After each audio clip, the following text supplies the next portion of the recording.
সুপ্রিয় শিক্ষার্থীরা, আমি সৈয়দ গোলাম কিবরিয়া, junior instructor, electronics technology, Rangpur polytechnic institute, Rangpur. তোমরা যারা আজকে বাংলাদেশের সরকারি বেসরকারি বিভিন্ন পলিটেকনিক ইনস্টিটিউট এবং টিএসসি বা টেকনিক্যাল স্কুল অ্যান্ড কলেজ থেকে আমার সাথে আজকের এই লাইভ ক্লাসে যোগ দিয়েছো, তাদের সকলকেই স্বাগতম জানাচ্ছি। তোমরা আমাকে শুনতে পাচ্ছ তো? শুনতে পেলে আমাকে কমেন্টসে জানাও। আমি দেখার চেষ্টা করছি, তোমাদের কমেন্টস আশা করছি। তোমরা শুনতে পাচ্ছ তো?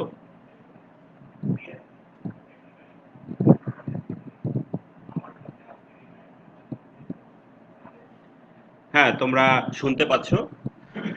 তো আজকে আমার যে বিষয়টি আছে সেটি হচ্ছে ডিপ্লোমা ইন ইঞ্জিনিয়ারিং শিক্ষাক্রমের দ্বিতীয় পর্বের civil civil wood technology, ceramics technology, glass, IPCT এবং মেকাট্রনিক্স টেকনোলজির ছাত্রছাত্রীদের জন্য।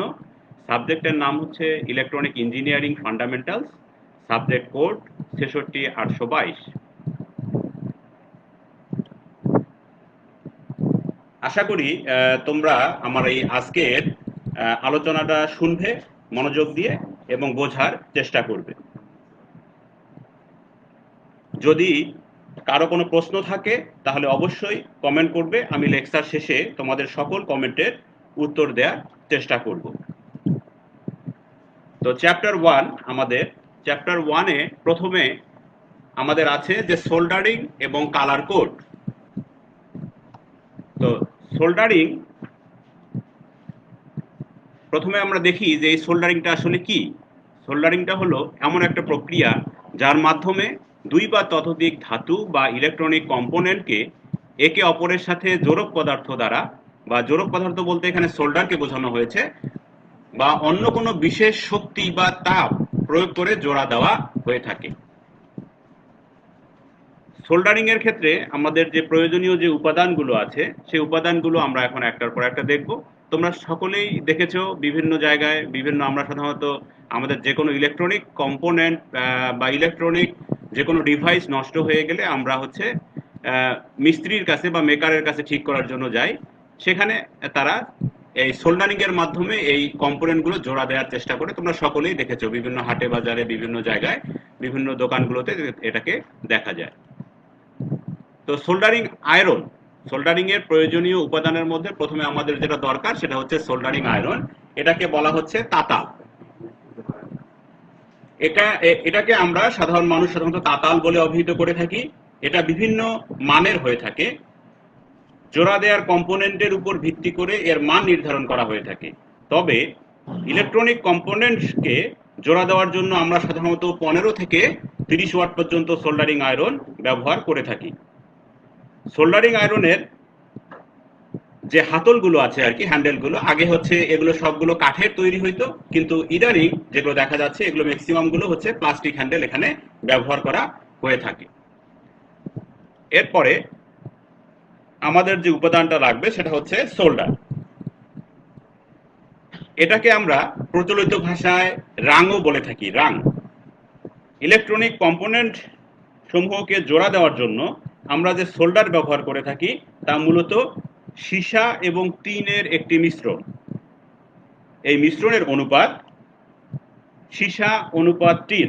সীসার পরিমাণ থাকবে 40 এবং টিনের পরিমাণ থাকবে 60, অর্থাৎ 40 ভাগ সীসা এবং টিন হচ্ছে 60 ভাগ, মিলে আমরা হচ্ছে সোল্ডারের মিশ্রণ তৈরি করি।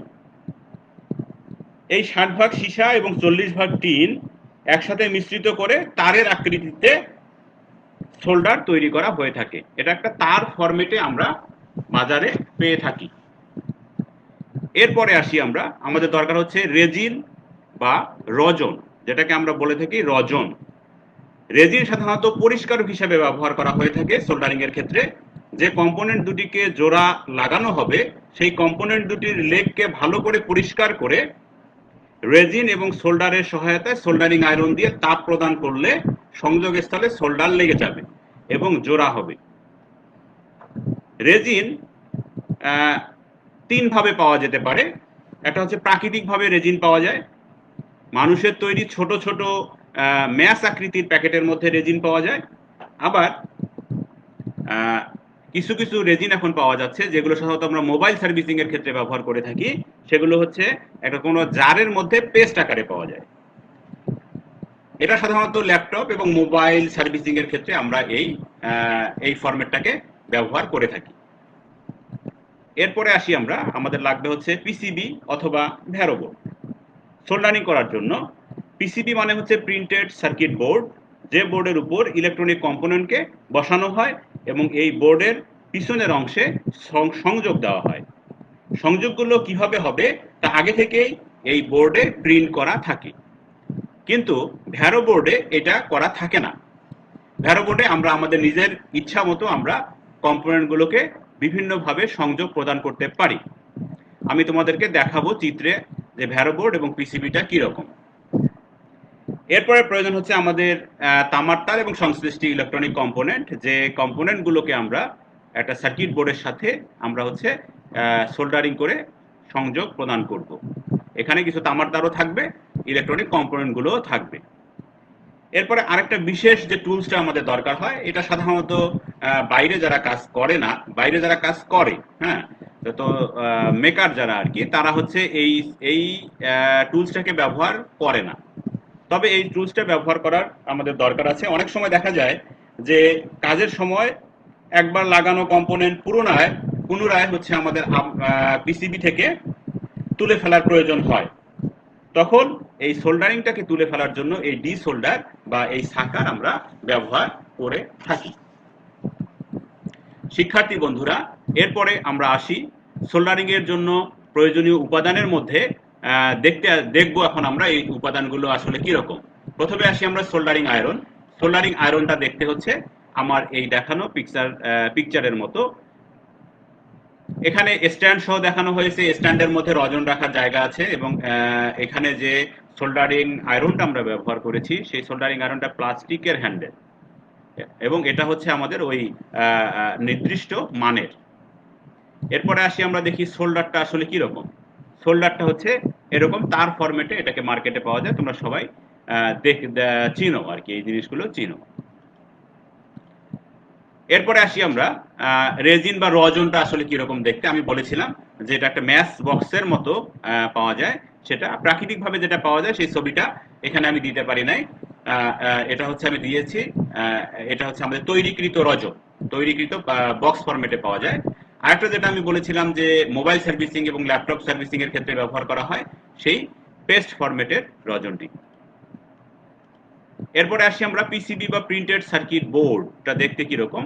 এটা হচ্ছে প্রিন্টেড সার্কিট বোর্ডটা দেখতে হচ্ছে এরকম। আগে থেকে আমাদের কানেকশনগুলো দেওয়া থাকে, আমরা এর মধ্যে কম্পোনেন্টগুলো এর মধ্যে দিয়ে আমরা সোল্ডারিং করে থাকি। আরেকটি বলেছিলাম আমি ভ্যারো বোর্ড। তো ভ্যারো বোর্ডগুলো এরকম প্যারালালি কানেকশন দেওয়া থাকে।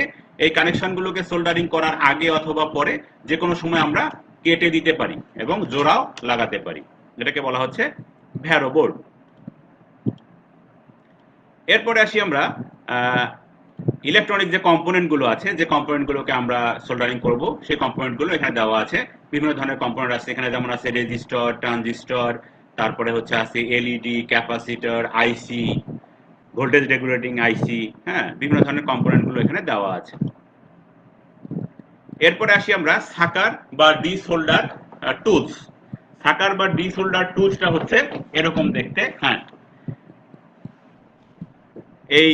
এটাকে আমরা সাধারণত এয়ার পাম্প দিয়ে আমরা এটাকে ব্যবহার করে থাকি আর কি, হ্যাঁ, এয়ার পাম্প দিয়ে এটাকে আমরা ব্যবহার করে থাকি আর কি। এরপরে যেটা আমাদের জানার দরকার, ভালো সোল্ডারিং এর কৌশল।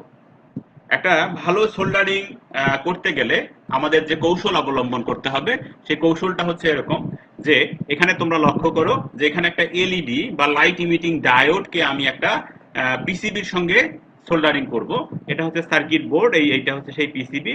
আর এই অংশটা হচ্ছে উপরে তামার যে প্রলেপটা, এটা তো আমরা যা দেখেই বুঝতে পারতেছি যে এটা হচ্ছে একটা সোল্ডারিং আয়রন, এটা হচ্ছে সোল্ডার, আর এটা হচ্ছে কপার প্যাড, এটাকে বলা হচ্ছে কপার প্যাড।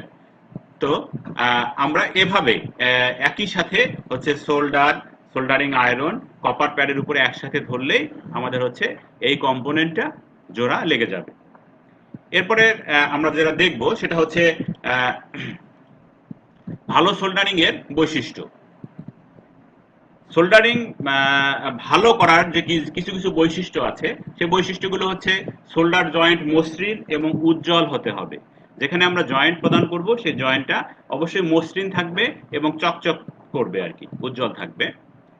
শোল্ডার জয়েন্ট পরিষ্কার হতে হবে, জয়েন্টটা পরিষ্কার থাকতে হবে, মাঝখানে কোনো ময়লা থাকা যাবে না জয়েন্টের মাঝখানে, তাহলে কানেক্টিং হবে না, কানেক্টেড হবে না। সোলার জয়েন্ট অবশ্যই নমনীয় হতে হবে। নমনীয় বলতে তো তোমরা বুঝতেই পারতেছো, নমনীয় ফ্লেক্সিবল হতে হবে। কম্পোনেন্টের প্রান্ত শোল্ডার দিয়ে আবৃত থাকতে হবে, কোনো জায়গায় ফাঁকা রাখা যাবে না। শোল্ডার জয়েন্টের তল অবশ্যই বক্রতল হতে হবে।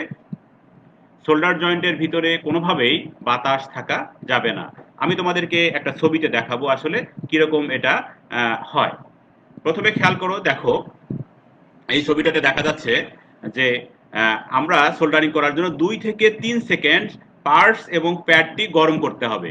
প্যাড বলতে এই তামার যে আমরা প্রোডাক্টটা বোঝাচ্ছি সেইটা, একটা সোল্ডারিং আয়রন এবং হচ্ছে সেই পার্টসের যে লেগটা আছে, এটা সব একসাথে 2 থেকে 3 সেকেন্ড যদি আমরা একসঙ্গে ধরে থাকি তাহলে এটা গরম হয়ে যাবে। এরপরে 2 নম্বরে এর সাথে সোল্ডার যোগ করতে হবে। সোল্ডার যোগ করতে হবে। এখানে বলে রাখি, এখানে আমাদের প্রয়োজন মতো পরিষ্কার করার জন্য আগে থেকেই সোল্ডারিং আয়রনকে রজনের মধ্যে দিয়ে রজন এখানে দিতে হবে। নেক্সটে আসি আমরা যে সোল্ডার দেওয়ার পরে আরো 1 থেকে 2 সেকেন্ড আমাদের এখানে সোল্ডারিং আয়রনটা ধরে রাখতে হবে, তাহলে সোল্ডার জয়েন্টটা খুব ভালো হবে। তারপরে ঠান্ডা হয়ে গেলে এটা এরকম হয়ে যাবে। এটাই হচ্ছে আমাদের খুব ভালো একটা সোল্ডার জয়েন্ট হয়ে গিয়েছে। নিচের ছবিটাতে দেখি আমরা সঠিক, এটা হচ্ছে সঠিক, অর্থাৎ এই ছবিটাকেই কিন্তু আমি এখানে দেখিয়েছি। এখানে দেখা যাচ্ছে যে এই সঠিক। এটা যদি আমরা এরকম মধ্যে পাই, সোল্ডারিং করার পরে দেখা যায় যে কম্পোনেন্টের মাথার মধ্যে এরকম হয়ে গেছে, তাহলে আমরা ধরে নিব যে এখানে সোল্ডারের পরিমাণটা অনেক বেশি হয়ে গেছে। এখানে দেখা যাচ্ছে যে কম সোল্ডার, এখানে সোল্ডারের পরিমাণ কম হয়ে গেছে। দেখা যায় এই দিকে এই যে লেগের এই সাইডটাতে দেখা যাচ্ছে যে এখানে কোনো সোল্ডার নাই, এই সাইডটাতে কোনো সোল্ডার নাই। আবার দেখা গেল যে যদি আমি প্রথমে বলেছিলাম যে 1 2 3 সেকেন্ড যদি আমি এখানে ধরে না রাখি, তাহলে আমার জয়েন্টটা হয়ে যাবে কিন্তু এরকম, অর্থাৎ নিচে কোনো কানেকশন থাকবে না, উপরে আমার শোল্ডার গোলে পড়ে থাকবে। আর এটা হচ্ছে যদি আমি অনেক বেশি সময় ধরে যদি আমি তাপ দিতে থাকি, তাহলে সেক্ষেত্রে আমার এই জিনিসটা এরকম হবে আর কি, হ্যাঁ, পুড়ে যাবে। দেখা গেছে যে হয়তো এখানে কম্পোনেন্টটা পুড়ে গেছে। আর যদি শর্ট হয় পাশের কম্পোনেন্টের সাথে বা পাশের সোল্ডারিং এর সাথে, তাহলে শর্ট হলে এরকম চিত্রটা এরকম দেখা যাবে। এরপরে আসি আমরা printed circuit board. Printed circuit board কাকে বলে? প্রিন্টেড সার্কিট বোর্ড বা পিসিবি হলো এক ধরনের বোর্ড যাতে বিভিন্ন প্রকার ইলেকট্রনিক্স উপাদান যোগ করে সংযোগ প্রদানের মাধ্যমে তড়িৎ প্রবাহের পথ সৃষ্টি করা হয়। প্রিন্টের উপর ভিত্তি করে পিসিবি কে সাধারণত আমরা 3 ভাগে ভাগ করতে পারি, যথা, এগুলো আমি প্রত্যেকটাই তোমাদেরকে ছবিতে দেখাবো। যদি এখন যেহেতু আমাদের সরাসরি দেখার কোনো সুযোগ নাই, সেহেতু আমি ছবিতে তোমাদেরকে দেখানোর চেষ্টা করতেছি। সিঙ্গেল সাইডেড পিসিবি বোর্ড, এটা হচ্ছে একদিকে ইন্টারকানেক্টিং পথ থাকে। ডাবল সাইডেড পিসিবি, এর মধ্যে দুই দিকে অর্থাৎ যে বোর্ডটা আমরা ব্যবহার করব এই বোর্ডের দুই দিকে ইন্টারকানেক্টিং পাথ থাকবে। এরপর আছে মাল্টি লেয়ার, অর্থাৎ একটা পিসিবি বোর্ডের মধ্যে কয়েকটা লেয়ারে দেওয়া থাকে এই ইন্টারকানেক্টিং পথগুলো। আমরা দেখি, চিত্র দেখলে আমরা বুঝতে পারবো। ছবিগুলো দেখি আমরা। প্রথমে দেখি সিঙ্গেল সাইডেড পিসিবি, এটা হচ্ছে এরকম দেখতে। এটা তোমরা এটা সবাই দেখেছো আর কি, বিভিন্ন জায়গায় দেখা যায়, হ্যাঁ। এরপরে হচ্ছে ডাবল সাইডেড পিসিবি, এরকম। এটা সাধারণত আমরা যে কম্পিউটারে যে র্যাম গুলো ব্যবহার করে থাকি, এই র্যাম গুলোতে ডাবল সাইডেড পিসিবি ব্যবহার করা হয়ে থাকে, অথবা বিভিন্ন ধরনের ডিসপ্লে গুলোতেও এই ধরনের ডাবল সাইডেড পিসিবি ব্যবহার করা হয়। এরপর আসছে হচ্ছে আমাদের মাল্টি লেয়ার, সাধারণত কম্পিউটারের মাদার বোর্ড গুলোতে আমরা সাধারণত মাল্টি লেয়ার পিসিবি ব্যবহার করে থাকি। মাল্টি বলতে একের অধিক বা 2 এর অধিক, 3 এর অধিকও হতে পারে। এরপরে আসি আমরা অ্যাক্টিভ এবং প্যাসিভ কম্পোনেন্ট। আমাদের সিলেবাসে দেওয়া আছে অ্যাক্টিভ এবং প্যাসিভ কম্পোনেন্ট। তো অ্যাক্টিভ কথাটার অর্থ হচ্ছে সক্রিয়। তো এটা হচ্ছে একটা সক্রিয় উপাদান। যেহেতু ইলেকট্রনিক্সে বিভিন্ন ধরনের ডিভাইস ব্যবহার করা হয়, তাই এটা সক্রিয় ডিভাইস। তো অ্যাক্টিভ ডিভাইসগুলো আসলে সার্কিটে বিদ্যুৎ প্রদান করে থাকে বা পাওয়ার প্রদান করে থাকে। যেমন অ্যাক্টিভ ডিভাইসগুলো হচ্ছে ব্যাটারি, ডায়োড, ট্রানজিস্টর ইত্যাদি। তো প্যাসিভ যে কম্পোনেন্ট যেগুলো আছে এগুলো হচ্ছে নিষ্ক্রিয় উপাদান। তো এগুলো হচ্ছে এরা সার্কিট থেকেই সাধারণত বিদ্যুৎ গ্রহণ করে থাকে, যেমন রেজিস্টর, ক্যাপাসিটর, ইন্ডাক্টর ইত্যাদি। এগুলো হচ্ছে আমাদের প্যাসিভ কম্পোনেন্ট। এখন আমরা দেখি যে রেজিস্টরের পরিচিতি, আসলে রেজিস্টরটা কি। রেজিস্টর আমরা সকলেই চিনে থাকি আর কি, কারণ হচ্ছে যে রেজিস্টর ইলেকট্রনিক্সের সর্বপ্রধান পার্টস বা কম্পোনেন্ট। মোবাইল চার্জার থেকে শুরু করে রেডিও, টেলিভিশন, বাল্ব সার্কিট, এমন কোনো ইলেকট্রনিক সার্কিট নাই যে এই পার্টস বা কম্পোনেন্টকে খুঁজে পাওয়া যাবে না। সকল ইলেকট্রনিক সার্কিটে এই সাধারণ কম্পোনেন্টটি ব্যবহার করা হয়ে থাকে। এটি অনেক বহুল ব্যবহৃত একটি কম্পোনেন্ট। রেজিস্টর হচ্ছে রোধক বা বাধা। ইলেকট্রনিক্সের যে কোনো সার্কিটে তড়িৎ প্রবাহের মধ্যে বাধা সৃষ্টিকারীকেই বলা হচ্ছে রেজিস্টর। যে ধর্মের জন্য এর মধ্য দিয়ে বিদ্যুৎ প্রবাহিত বাধাপ্রাপ্ত হয় তাকেই বলা হচ্ছে রেজিস্ট্যান্স। রেজিস্টরকে আমরা সাধারণত ক্যাপিটাল আর দ্বারা প্রকাশ করে থাকি এবং রেজিস্টরের একক হচ্ছে ওহম। রেজিস্টরকে সাধারণত দুই ভাগে ভাগ করা যায়, একটা হচ্ছে ফিক্সড রেজিস্টার, একটা হচ্ছে ভেরিয়েবল রেজিস্টার। ফিক্সড রেজিস্টার হচ্ছে এর মানটা থাকে হচ্ছে নির্ধারিত, আর ভেরিয়েবল রেজিস্ট্যান্সের মান আমরা হচ্ছে পরিবর্তন করে দিতে পারি। তো এখন দেখি আমরা আসলে রেজিস্টরের দেখতে কি রকম। সিম্বলটা হচ্ছে এরকম, রেজিস্টরের ফিক্সড রেজিস্টরের সিম্বলটা হচ্ছে এরকম, আর ভেরিয়েবল রেজিস্টরের সিম্বলটা হচ্ছে জাস্ট ফিক্সড রেজিস্টর যেটা আছে সেটার মাঝখানে একটা তীর চিহ্ন দিয়ে দিলেই আমরা বুঝবো যে এটা হচ্ছে একটা ভেরিয়েবল রেজিস্টর। তো এটা দেখতে কিরকম তোমরা এখন সবাই, তোমাদের কাছে অবশ্যই পরিচিত মনে হচ্ছে এটা, এই রেজিস্টরটা দেখতে হচ্ছে এরকমই। তোমরা যে কোনো ভাঙ্গা ইলেকট্রনিক ডিভাইস খুললেই দেখবা যে এর ভিতরেই এই কম্পোনেন্টটা থাকবে, এই রেজিস্টর। আর ভেরিয়েবল রেজিস্টরটা হচ্ছে এরকম, এটার মান পরিবর্তনশীল। এটা সাধারণত আমরা বিভিন্ন কন্ট্রোলিং এর ক্ষেত্রে ব্যবহার করে থাকি। এরপর আসি আমরা ক্যাপাসিটর। ক্যাপাসিটর কি? ক্যাপাসিটরের বাংলা অর্থ হচ্ছে ধারক। এটা অনেকটা রিচার্জেবল ব্যাটারির সাথে তুলনা করা যেতে পারে এটাকে। পার্থক্য শুধুমাত্র একটাই, যে এটার চার্জ ধরে রাখার ক্ষমতাটা অনেক কম হতে পারে, সেটা 1 সেকেন্ডের 1000 ভাগেরও অনেক কম। ক্যাপাসিটরের এই চার্জ ধরে রাখার ধর্মকে বলা হচ্ছে ক্যাপাসিট্যান্স। এর আরেকটি অতি পরিচিত নাম হচ্ছে কন্ডেন্সার। এটি মূলত দুটি ইলেকট্রোড বা কন্ডাক্টরের মাঝে ডাইইলেকট্রিক বা ইনসুলেটর দিয়ে আলাদা করে বিশেষ পদ্ধতিতে তৈরি করা হয়। এটা হচ্ছে ক্যাপাসিটরের প্রতীক, ক্যাপাসিটর। তো এই ক্যাপাসিটর প্রতীক বলতে এটা পজিটিভ টার্মিনাল বোঝাচ্ছে, এটাকে নেগেটিভ টার্মিনাল, অথবা যেটা সোজা থাকবে সেটা পজিটিভ, যেটা বাঁকানো থাকবে সেটাকে নেগেটিভ টার্মিনাল বলা হচ্ছে। এটা হচ্ছে স্থির মানের পোলার ক্যাপাসিটর, আমরা একটু পরে দেখবো ছবিতে। স্থির মানের নন পোলার ক্যাপাসিটর, অর্থাৎ এটার কোনো পোলারিটি নাই, অর্থাৎ পজিটিভ নেগেটিভ কোনোটাই নাই। আর এটা হচ্ছে পরিবর্তনশীল মান, অর্থাৎ মাঝখানে যে আমরা ওই রেজিস্ট্যান্সের মতো যে একটা তীর চিহ্ন দিয়ে দিয়েছি, এটাতে এটা বোঝা যাচ্ছে। পোলারাইজড ক্যাপাসিটরটা কিরকম দেখতে? পোলারাইজড ক্যাপাসিটরটা দেখতে হচ্ছে এরকম, অর্থাৎ এটা দেখো এদিকে নেগেটিভ প্রান্ত দেওয়া আছে, অর্থাৎ ছোট যে প্রান্তটা এটা হচ্ছে নেগেটিভ, আর বড় যে প্রান্তটা এটা হচ্ছে পজিটিভ। অনেক সময় এটা দেওয়া নাও থাকতে পারে চিহ্ন, সেক্ষেত্রে আমরা এই বড় ছোট দেখে বুঝে নিব যে ছোটটা হচ্ছে নেগেটিভ এবং বড় প্রান্তটা হচ্ছে পজিটিভ। এরপর আসি আমরা সিরামিক ক্যাপাসিটর।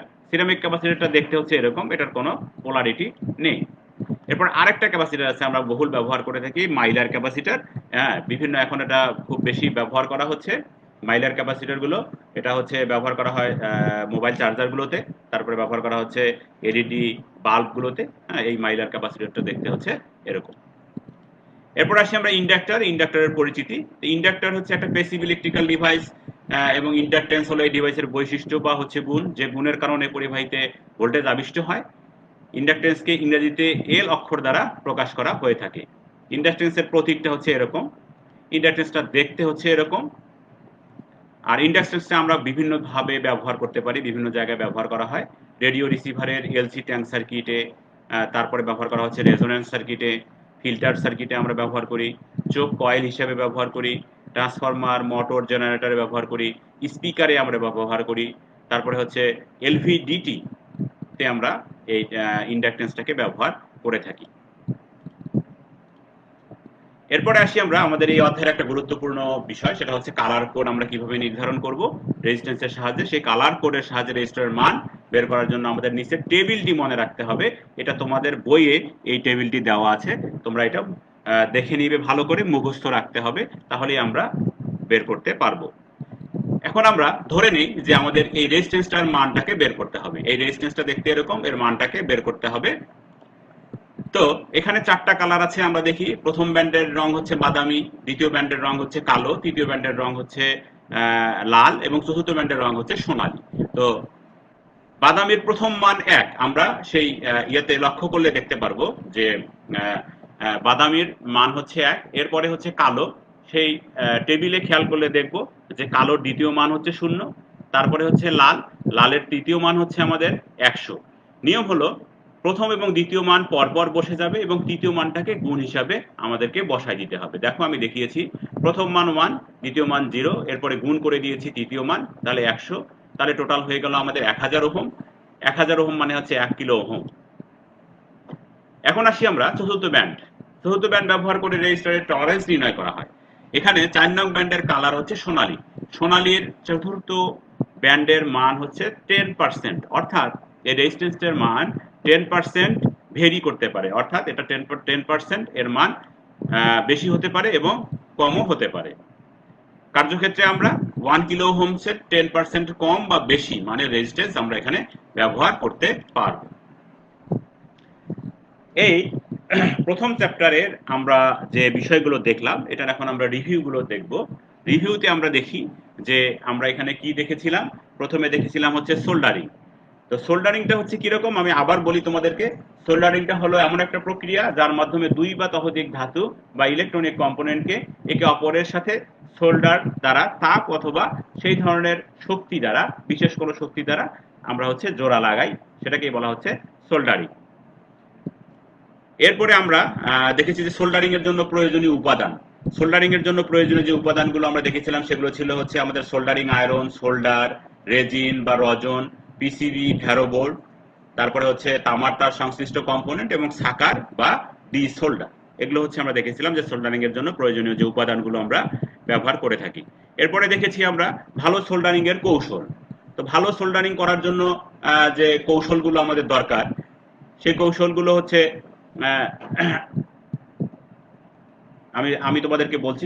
সে কৌশলগুলো হচ্ছে সোল্ডার জয়েন্ট অবশ্যই মসৃণ এবং উজ্জ্বল হতে হবে।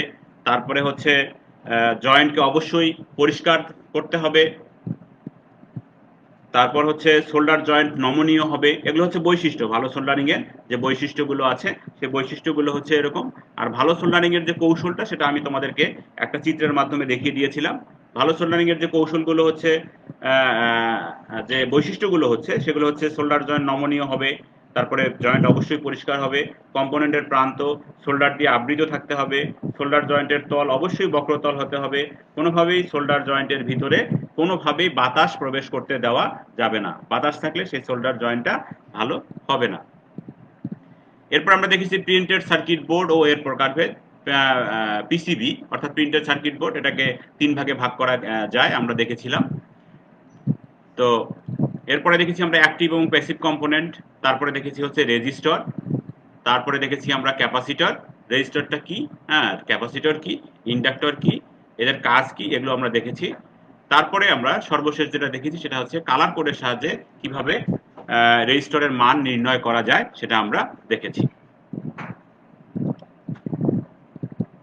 তো আমি তোমাদেরকে এখন একটা অ্যাসাইনমেন্ট দিব, যে অ্যাসাইনমেন্টটা তোমরা হচ্ছে বাসায় করবে, করে হচ্ছে এগুলো পরবর্তীতে যখন ইনস্টিটিউট খুলবে তখন তোমরা সেই সংশ্লিষ্ট শিক্ষককে এই অ্যাসাইনমেন্টগুলো জমা দিবে।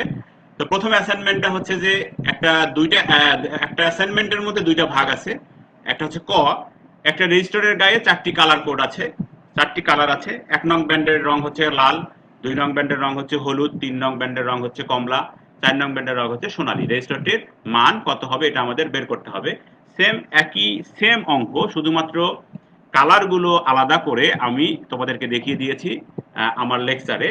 এটা একই রকম অঙ্ক, শুধুমাত্র মান চেঞ্জ হবে।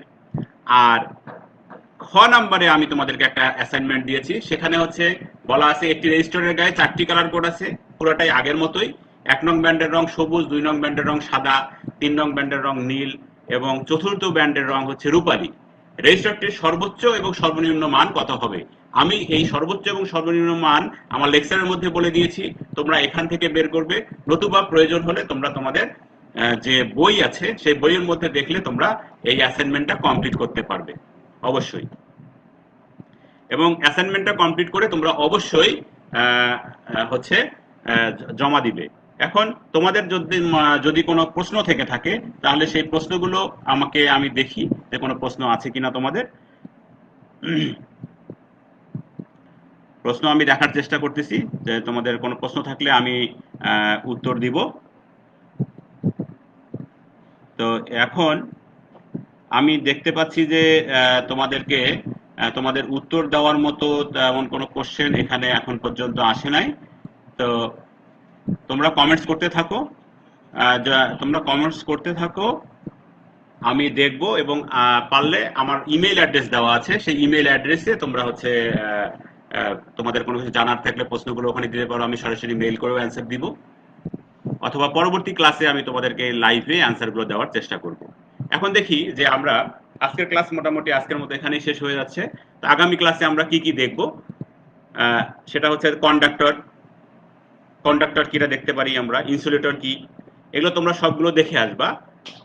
তাহলে তোমাদের বুঝতে সুবিধা হবে কন্ডাক্টর, ইনসুলেটর, সেমিকন্ডাক্টর, পারমাণবিক গঠন, বিভিন্ন ধরনের ব্যান্ড, তারপরে বিভিন্ন ধরনের ব্যান্ড আর কি, এগুলো তোমরা দেখে আসবা, বইয়ে তোমাদের দেওয়া আছে।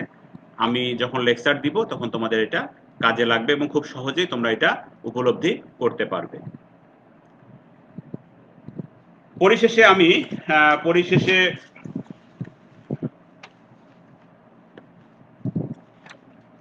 সুপ্রিয় শিক্ষার্থীরা, পরিশেষে আমি তোমরা যারা এতক্ষণ ধরে আমার এই লেকচার শুনলে তাদের কিছুটা উপকার হয়েছে বলে আমি আশা করছি। তো এই ভিডিওটি পুনরায় দেখতে তোমরা ভিজিট করতে পারো দক্ষতা বাতায়ন www.skills.gov.bd। আমি দেখিয়ে দিয়েছি, তোমরা দেখতে পারো আর কি, এখানে আমার স্লাইডে দেওয়া আছে। এই ইয়েটা ওপেন করলে, দক্ষতা বাতায়ন ওপেন করলে এই চিত্রটা দেখা যাবে। তো ক্লাসগুলোতে আর কি কি সংযোজন বা বিয়োজন করলে তোমাদের আরো ভালো লাগবে অবশ্যই কমেন্ট করে জানাবে। পরিশেষে আমি দেশের এই করোনাকালীন সময়ে এটিউআই এর কারিগরি সহায়তায় ফেসবুক লাইভ ক্লাসের পরিকল্পনা প্রণয়ন ও বাস্তবায়নের চেষ্টা করায় বাংলাদেশ কারিগরি শিক্ষা অধিদপ্তরকে ধন্যবাদ জানিয়ে আজকের মতো শেষ করছি। সকলকে ধন্যবাদ। আল্লাহ হাফেজ।